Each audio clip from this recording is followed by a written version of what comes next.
Eu sou o Cláudio Kerber, sou do Lambda 3 e vou falar um pouquinho sobre um trabalho que eu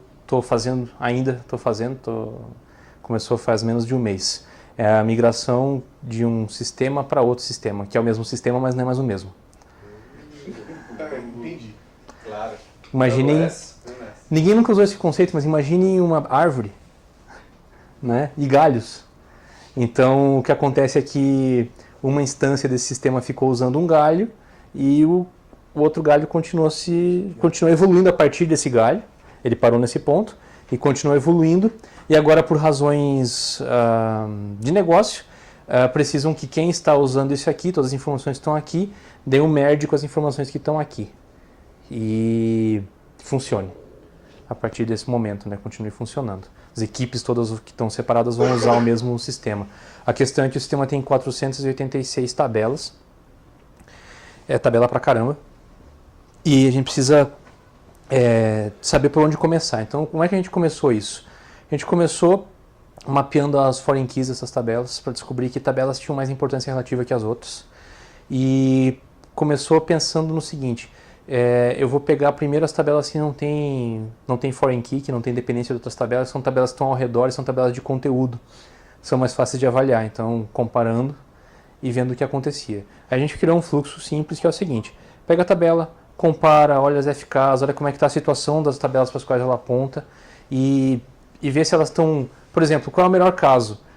Bom, na verdade, o melhor caso que existe é quando ela é vazia. Se ela é vazia local, na origem, não precisa fazer nada. Agora existe um segundo melhor caso, que é quando ela é idêntica. Acontece, porque como ela saiu no mesmo ramo, né, ela saiu no mesmo galho, muita coisa de configuração estava idêntica. Então ela também não precisa fazer nada. E a terceira melhor é quando ela está contida, né? Então, como ele avançou do mesmo ramo também, tudo que está aqui na origem, quando eu olho para o destino, está lá e tem dados a mais. Mas tudo bem, dados a mais não tem problema. Eu também não preciso fazer nada com essa tabela. E aí, para nossa surpresa, cerca de 240 tabelas não precisam ser migradas dessas 486, que se encaixam nesses casos aí. Aí, o que a gente faz com outra parte do fluxo? Bom, não é esse caso, né? Existem pequenas diferenças ou há dúvidas sobre o uso dessa tabela, porque assim, nós estamos fazendo esse trabalho, mas nós não somos as pessoas que mais entendem desse sistema. É interessante a gente estar realmente olhando ele estruturalmente para que serve e usando a estrutura do banco como base para trabalhar. Existe alguma dúvida, não está batendo alguma coisa? Às vezes é simplesmente assim, bate tudo, 40 itens da tabela batem. Um tem uma descrição diferente ou um campo diferente.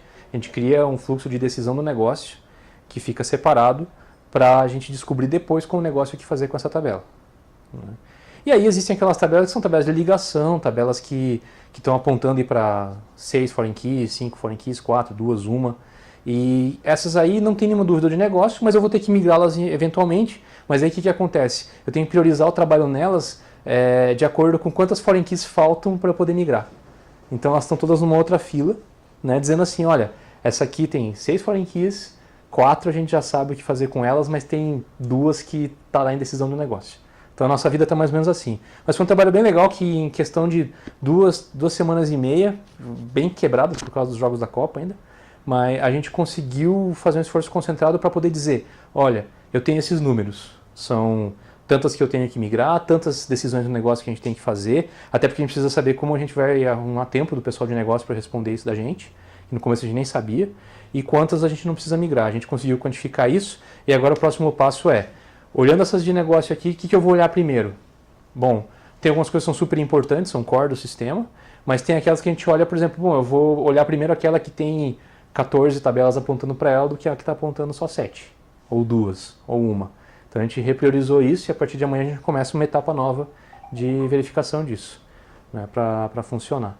É um trabalho bem interessante, é diferente de fazer migração de dados para um sistema novo, porque no sistema novo você precisa ficar desenhando o sistema novo enquanto você está tentando entender os dados do antigo para migrar para ele, como foi no nosso projeto anterior.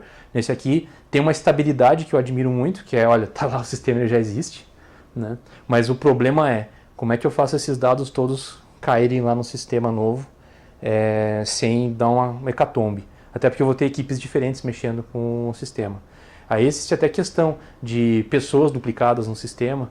O que você faz, né? Pessoas que estavam vinculadas a um cliente nesse sistema aqui, estão nesse aqui em outro cliente. Vai conviver? deixo duplicado, dou merge. São todas questões que o negócio precisa responder. A gente começa a chacoalhar o negócio para responder essas questões.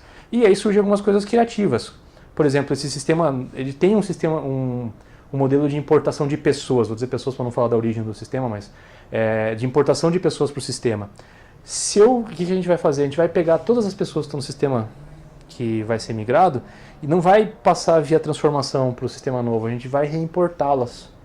Reimportando, eu garanto que tudo que aponta para ela, que configura, que fecha, como serviços, contrato, empresas, outras coisas, já vão estar amarradinhas. Então eu já mato mais um monte daquelas tabelas que a gente tem para fazer. E aí eu me preocupo só em importar na mão o histórico. Né? Aí você pergunta, onde é que vem isso? É porque, claro, que eles já tiveram que lidar com coisas assim. Né? De alguém ter que sair de um lado e para o outro, mas geralmente com uma ou duas pessoas. E o método que melhor funcionou foi esse. Só que o chato é fazer um baita depara, porque essas pessoas vão ser importadas, vão entrar com um ID totalmente diferente, a gente precisa saber fazer alguma chave, porque tem essa tabela de pessoas tem 57 tabelas apontando para ela. Então vai ter que ter depara na transformação de 57 tabelas para isso funcionar. E aí num outro conversa rápida eu volto para contar que deu certo e que está tudo bem no projeto.